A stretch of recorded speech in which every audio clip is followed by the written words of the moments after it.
जिन प्रेम कियो तिन ही प्रभु पायो, जिन प्रेम कियो तिन ही प्रभु पायो, जिन प्रेम कियो तिन ही प्रभु पायो, जिन प्रेम कियो तिन,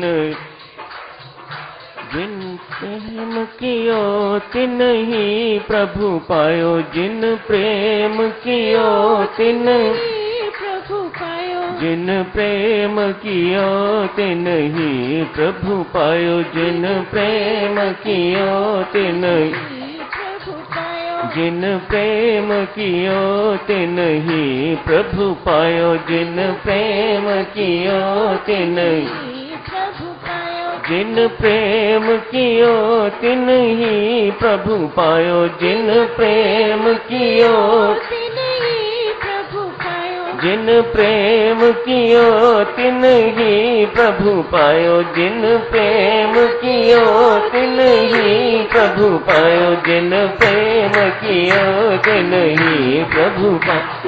प्रेम कियो तिन ही प्रभु पायो, जिन प्रेम कियो तिन ही प्रभु पायो, जिन प्रेम कियो तिन ही प्रभु पायो, जिन प्रेम कियो तिन ही प्रभु पायो, जिन प्रेम कियो तिन ही प्रभु पायो, जिन प्रेम कियो तिन ही प्रभु पायो।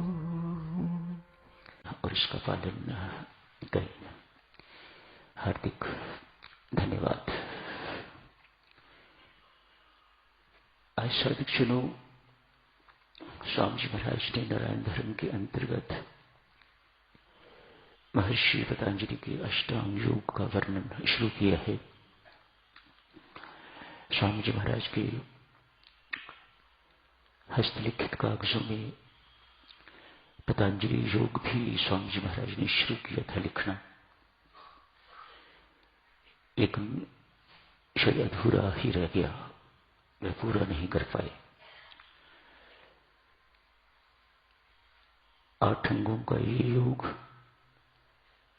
स्वामी जी महाराज ने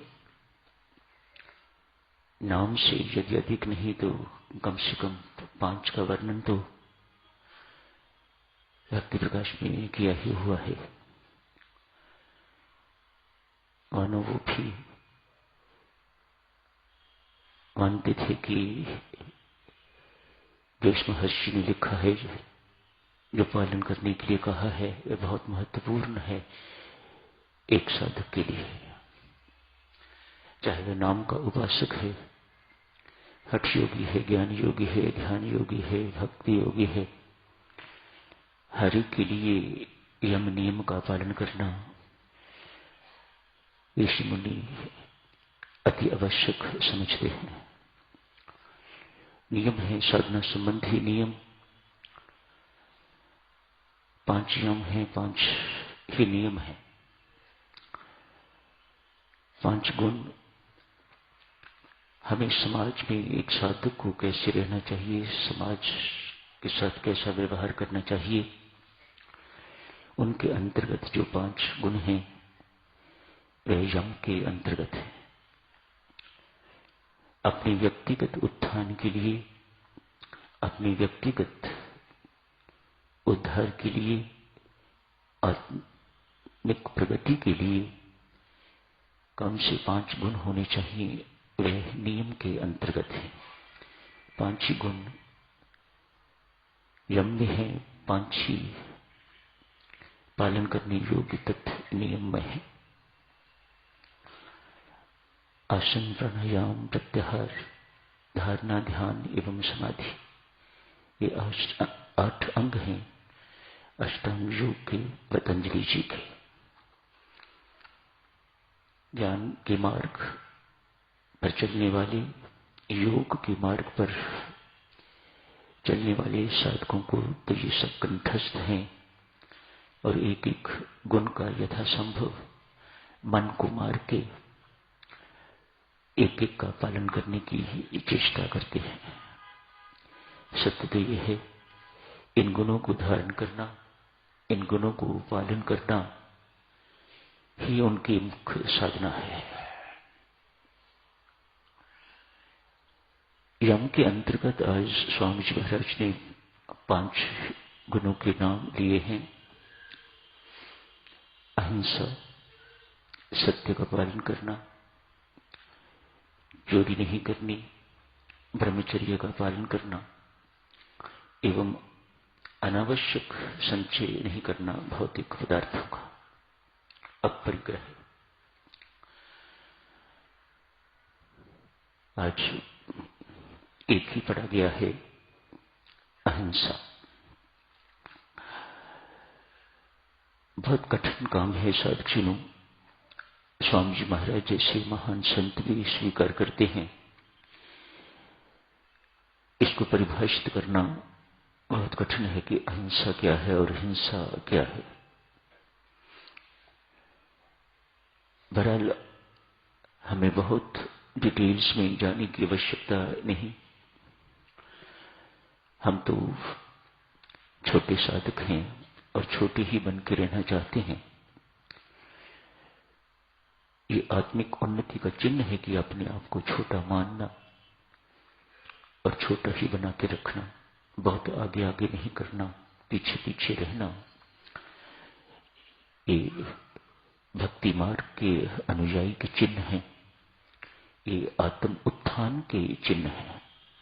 साधक परमात्मा की ओर जितना आगे बढ़ता जाता है उतना वह छोटा होता जाता है,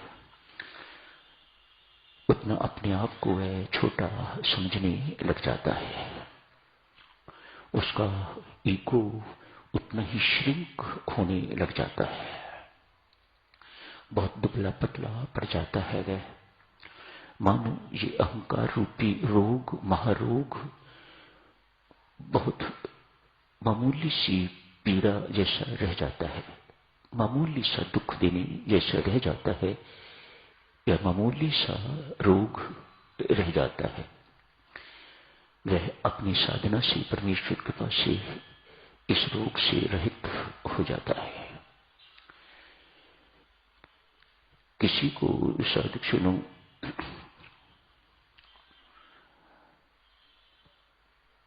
अपने रहित, अपने को छोड़ के किसी को बुरा ना समझना, किसी का बुरा ना सोचना, ना किसी के लिए बुरा बोलना, न ही किसी का बुरा करना, ये अहिंसा के अंतर्गत है।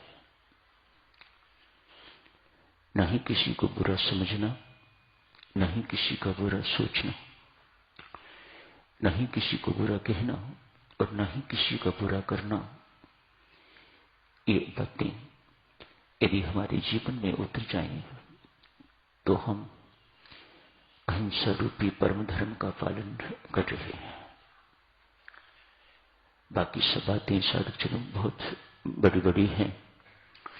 स्वामी जी महाराज लिखी हैं, लेकिन अंत में यही कहा कि बहुत कठिन है इसे समझना कि अहिंसा क्या है और हिंसा क्या है इस संसार में रहते हुए।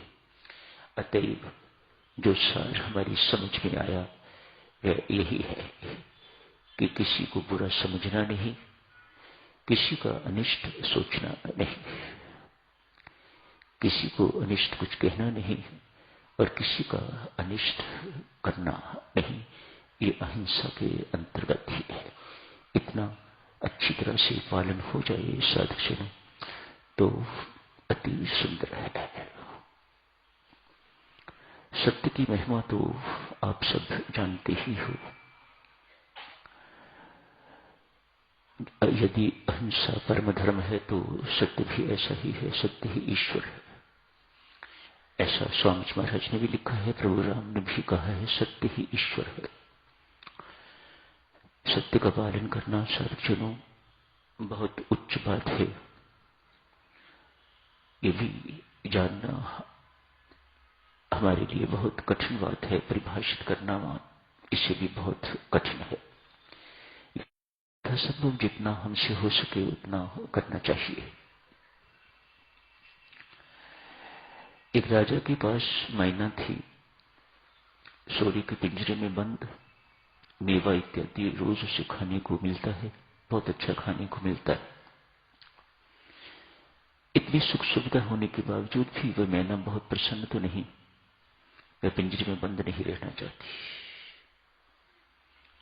हम भी पिंजरे में बंद नहीं रहना चाहते। इस पिंजरे में बंद हैं तो बंधे हुए हैं, इस पिंजरे से निकलना ही चाहते हैं। देह रूपी पिंजरे से, संसार रूपी पिंजरे से निकलना चाहते हैं। इसे ही मुक्ति कहा जाता है, इसे ही मोक्ष कहा जाता है। मैंने भी यही चाहती है। बंधन पसंद नहीं, मजबूरी है, किसी को भी पसंद नहीं। न हमें पसंद है, न पशु पंछियों को पसंद है। हर एक परमेश्वर ने बहुत इंडिपेंडेंट, स्वतंत्र बनाया है और वह ऐसा ही जीवन व्यतीत करना चाहता है। मजबूरियां हैं, कमजोरियां हैं, उनके कारण हम बन जाते हैं। पंछी बन जाता है, पशु साथ परमात्मा ने पेट दे दिया है, उसके लालन पालन के लिए पशु पंछी को भी बंधन में पड़ना पड़ता है और मानव को भी बंधन में पड़ना पड़ता है। मजबूरी, कमजोरी, बहरहाल चाहता कोई नहीं। इस सब के बावजूद भी हर कोई चाहता है कि हमें मुक्त होना है। मैना भी प्रसन्न नहीं। किसी संत महात्मा से वो लिया, सुन लिया मैना ने, सत्य बोलने वाला व्यक्ति मुक्त होकर रहेगा। बात पल्ले बांध ली। अब मुझे कोई कहीं से सत्य बोलने का अवसर मिले तो मेरा कल्याण हो। राजा साहब को कोई व्यक्ति मिलने के लिए आए हैं। राजा साहब उनसे मिलना नहीं चाहते तो मैना का पिंजरा गेट पर ही है। मैना को कहते हैं, मैंने इन्हें बोल दो।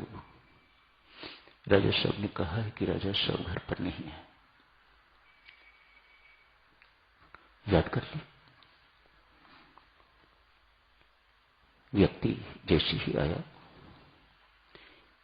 जैसा सूरत था वैसे का वैसा ही मैंने ने कह दिया। राजा साहब ने कहा है, मेरी तरफ से कह दो कि राजा साहब घर पर नहीं है। शाबाशी देने की बजाय क्रुद्ध हुए, हुक्म दिया इस मैना को इस पिंजरे से, यहां से मेरे घर से निकाल दिया जाए, मेरे महल से निकाल दिया जाए। पिंजरा खुला, मैना उड़ गई। वाह! किसी पेड़ पर बैठ के तो घोषणा करती है, जिंदगी में एक बार सत्य मिला तो पिंजरे से मुक्ति मिली। जो कोई जीवन भर सत्य बोलेगा उसे मोक्ष मिलके रहेगा। मैना कहती है, मैं लिख के देती हूं, मैंने जिंदगी में एक बार सत्य का पालन किया है और तत्काल मैं पिंजरे से मुक्त हो गई। ये सत्य बोलने का प्रताप है। ऐसे ही साधक सत्य पालन पर अनेक छोटी छोटी कहानियां हैं जो हमें प्रेरणा देती हैं, हमें प्रेरित करती हैं। अधिक से अधिक जितना हो सके, संसार है साधक जनों, हमारी बहुत कमजोरियां हैं, हमारी बहुत मजबूरियां हैं और परमात्मा इस बात को जानता है। बहरहाल जो इन कमजोरियों, इन मजबूरियों को लंघ जाता है वह तो पार है ही है।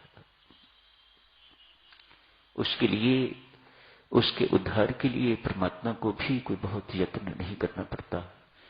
यत्न तो हमारे जैसे निकम्मों के लिए करना पड़ता है जो जगह जगह पर अपनी मजबूरी, अपनी कमजोरी के कारण गिर जाते हैं।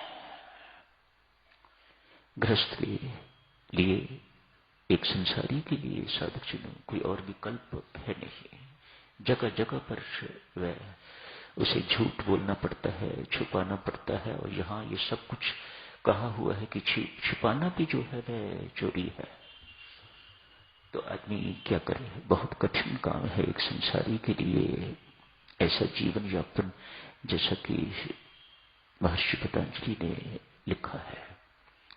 स्वामी जी महाराज ने लिखा है, मां शिवतांजलि ने जो लिखा, पर क्योंकि स्वामी जी महाराज ने लिखा है, इसको भक्ति प्रकाश में इंक्लूड किया है, तो हमारा कर्तव्य बनता है कि यथासंभव ही नहीं, हमारा भरसक प्रयत्न होना चाहिए कि जो गुण स्वामी जी महाराज ने वर्णन किए हैं उनको जीवन में उतारना चाहिए और उनका अनुपालन करना चाहिए।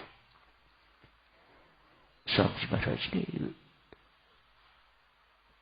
थोड़ी थोड़ी जगहों पर स्पष्ट भी किया है, यदि एक गृहस्थ को ब्रह्मचर्य का पालन करना है तो स्वामी जी महाराज एक गृहस्थ ब्रह्मचारी को कैसे परिभाषित किया जाता है उसकी भी परिभाषा लिखते हैं, स्पष्ट करते हैं। ऐसा गृहस्थ जो है वह ब्रह्मचारी ही कहलाने योग्य है। सब चीज स्वामी जी महाराज ने, मानो वह हमारी कठिनाइयों को, एक गृहस्थ की कठिनाइयों को भली भांति जानते हुए स्पष्टीकरण किया हुआ है ताकि हम उनका अनुपालन कर सकें और उनसे लाभ ले सकें। तो यही समाप्त करने की इजाजत दीजिएगा। दीपावली के इस महान पर्व पर साधुजनों, आज फिर आपको बहुत बहुत बधाई देता हूं। मैं तो कल सुबह प्रस्थान करूंगा, तो सारे ही उत्सव आज का छोड़ के सारे ही उत्सव मेरे बाद में होंगे। तो आज आप सबको बहुत बहुत ही शुभकामनाएं, मंगल कामनाएं, बधाई देता हूं।